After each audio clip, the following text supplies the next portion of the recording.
Tere matkarahvas! See on nüüd üks sedasorti video, mille peale pika otsa rahvas kindlasti laginal naerda saab. Aga olukord on selline, et ma olen minemas oma elu esimesele sellisele ööbimistega pikemale matkale, nii et seljakott on seljas. Ma olen küll ööbinud telkides väga palju, aga selle telgi on alati kohale vedanud auto. Ja seekord lähen nii, et kõik on seljakotti pakitud ja sihiks on siis Oandu Ikla matkarada. Ja see video ongi sellest, mida siis ma olen suutnud välja mõelda, mida sellisele ööbimisega matkale kaasa võtta ja see on siin Kaika 85 kott, mille ma olen siis ääreni täis toppinud, olles ise ikkagi selline ülepakkija tüüpi inimene. Ja siis, kui ma olen selle tiiru ära teinud, siis vaatame uuesti olukorral otsa, mida tegelikult vaja oli ja mida vaja ei olnud.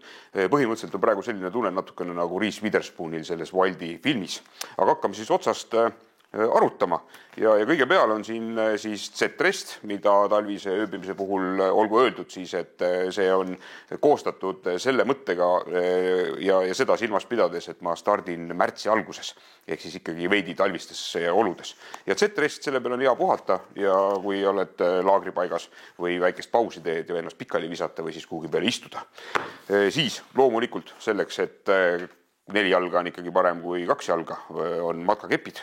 Selleks, et lõkke kohale jõudes või õhtul laagrisse jõudes oleks võimalik purustada puid, et nad oleks süüdatavad, siis on mul kaasas väike selline kerge kirves.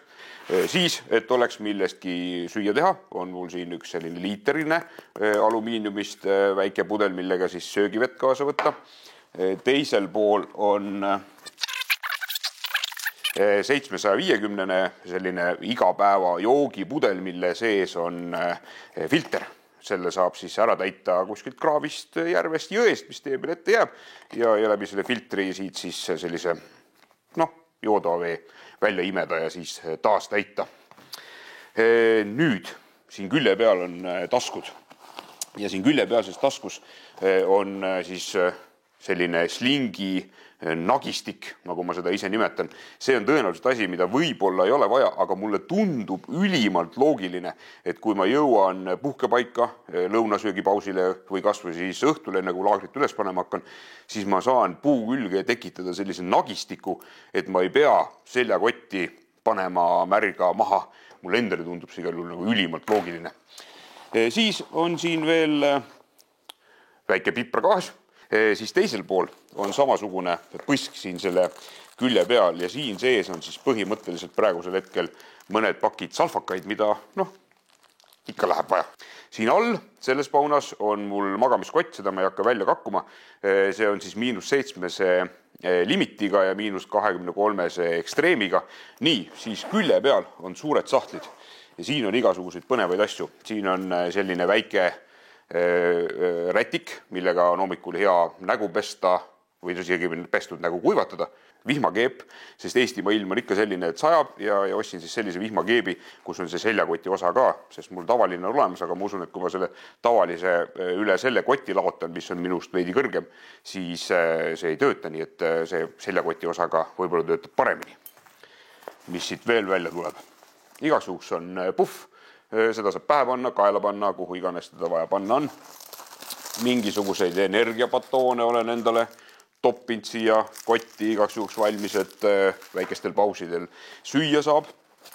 Siis on telgi need maavaiad, on siia sattunud. Siis on siin selline näomask, et kui öösel väga jahedaks läheb, siis magamiskotis on ka tegelikult hea see näomask peale panna, et nina külmaks ei lähe, mulle millegipärast nina kogu aeg külmaks ja seda saab kasutada siis ka sallina ja loomulikult siis väikse sellise mütsikesena. Igaks juhuks võtan kaasa. Siis on mul igaks juhuks kaasas soemad kindad, mida võib ikka vaja olla, on ju, jumal teab. Eesti ilm on ju selline, et lähed 20 meetrit edasi ja on hoopis teistsugune. Ja siis nüüd üks koht, kus jälle tõenäoliselt inimesed naerda saavad ja suvisel perioodil see absoluutselt mingisugust pinget ei paku, aga mul on sellised sulesussid, millega siis jahedama ilmaga on mõnus telgis istuda, nii et ei pea hoidma endale saapaid jalga, vaid saab saapad panna jahtuma, kuivama, sokid panna kuivama ja siis on mõnus nendega telgis istuda. Lume peal saab ka nendega käia, need on selline kraaps-tald ja suvel neid muidugi vaja ei ole, aga ma usun, et nendest on suur abi. ja kuna nad kotti mahtusid ja väga palju suurt ei kaalu, mine tea, tahtsin võtta kaasa. Nii, see tasku on tühi. Teisel pool on samasugune tasku ja siin sees on nüüd siis üks asi, mille peale tõenäoliselt inimesed jälle muigama hakkavad. Siin sees on see kõige väiksem Ticket to the Mooni võrkkiik. Mulle kohutavalt meeldis see mõte, ma olen seda katsetanud ka, et kui ma jään seisma ja tõmba võrkkiiga ülesse, siis seal saab korraks ennast pikali visata ja lasta jalad ülespoole tõsta ja puhata natukene. Ja siis on ka need nöörid, mis selle Ticket to the Mooni lasevad siis puu vahel tõmmata ja see kõige väiksem Ticket to the Moon on põhimõtteliselt nagu selline veidi ülekaaluline banaan. Aga üks asi, mida Ticket to the Mooniga või üldse võrkkiikedega tuleb meeles pidada, et kui sa siia jahedama ilmaga pikali viskad, siis tegelikult on jube hea panna ikkagi mingisugune lebo või asi alla, sest külm tuleb sellest kohe ronib selga. Nii et sellega vahekihiga saate pikendada oma seda vedelemise ja puhkamise aega. Siis on sellesse sahtlisse topitud sulejope.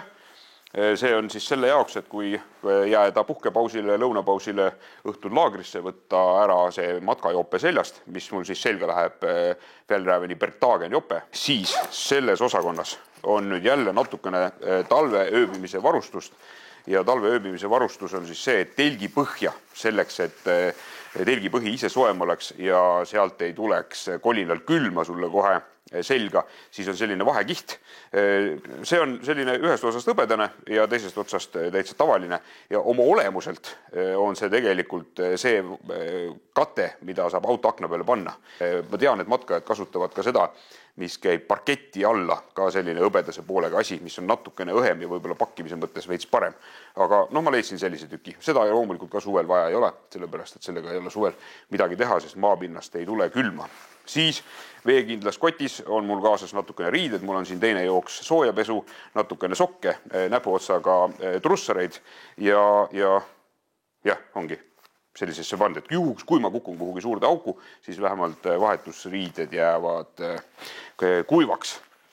Siis on mul siin üks selline liitrine veepaun veel, mille ma täis lasen, ka see on siis toiduvesi, nii et mul põhimõtteliselt tuleb kaasa sellele rajale 2 liitrit toiduvett ja siis see täidetav pudel, mida ma siis joomiseks kasutan. Ehk on vähe, aga mine tea. No seda saab alati poodidest pudeliga juurde osta, nii et ma selle pärast väga palju ei muretse. Siis on siin telgi kaared alumiiniumist. Neid ei ole mõtet telgiga koos hoida, sest ta võtab ilma vähem ruumi ja neid on igale poole võimalik mõnusasti ära panna. Siis pliidina tuleb mul praegu on siia pakitud MSR-i Windburner koos lisagaasiga. See priimuse punane peaks põlema ka selliste jahedamate ilmadega ja põhimõtteliselt kogu see gaasiga komplekt on siin sees ja see on lisagaas ja siin on tops, mille sees teha ja siin on mul tulepulk ja ühesõnaga kõik eluks vajalikud asjad on siin väikses pliidis olemas.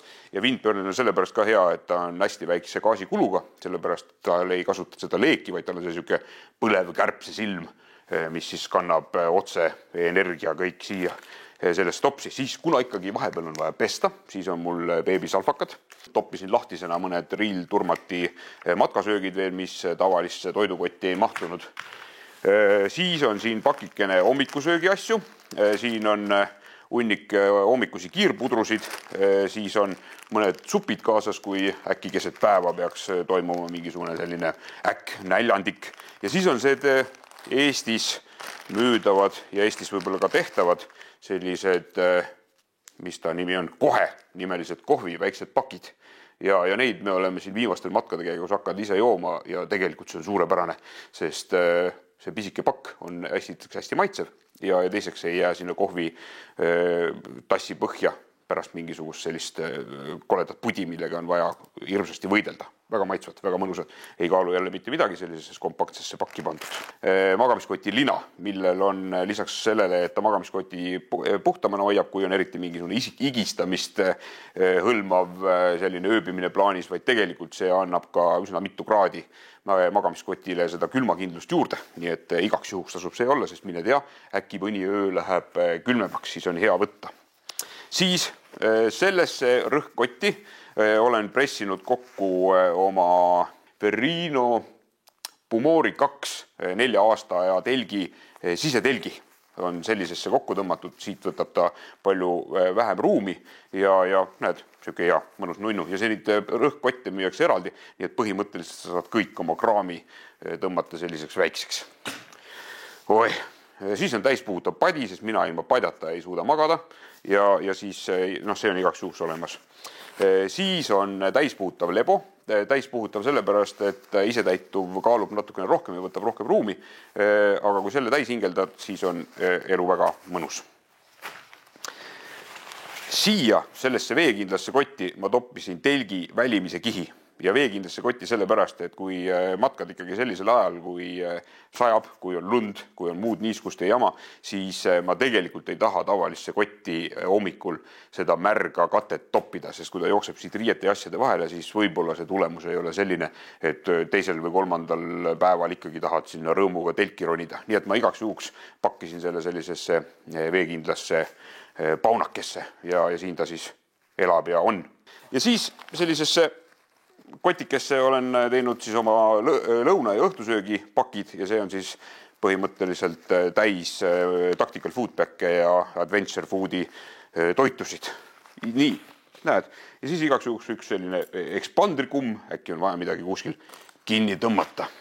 Ja viimased asjad, mis siit lakast välja tulevad, väike süütaja, sest sellega on hea panna õhtul palju lihtsam panna süütetablette käima kui tulepulgaga. Ei kaalu jälle midagi.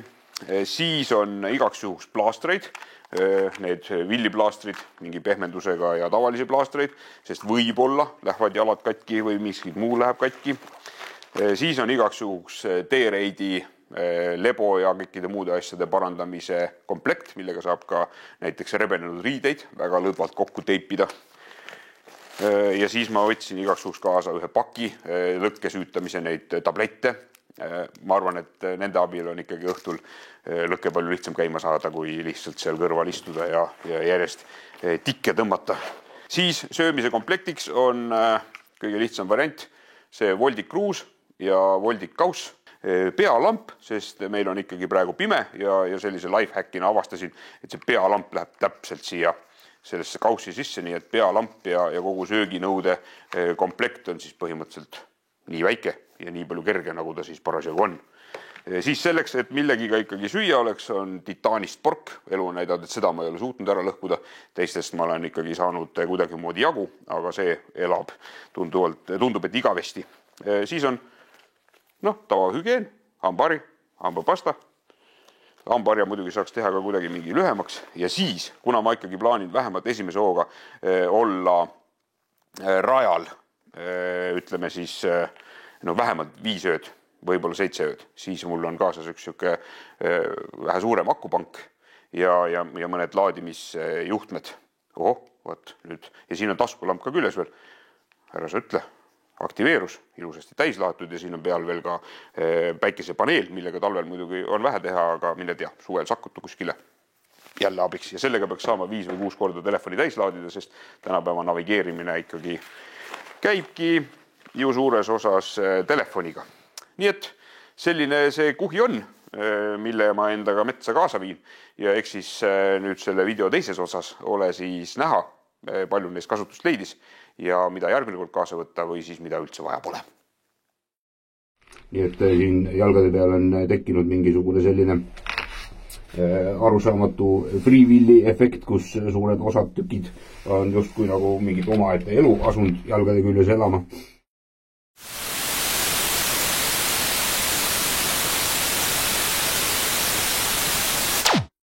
You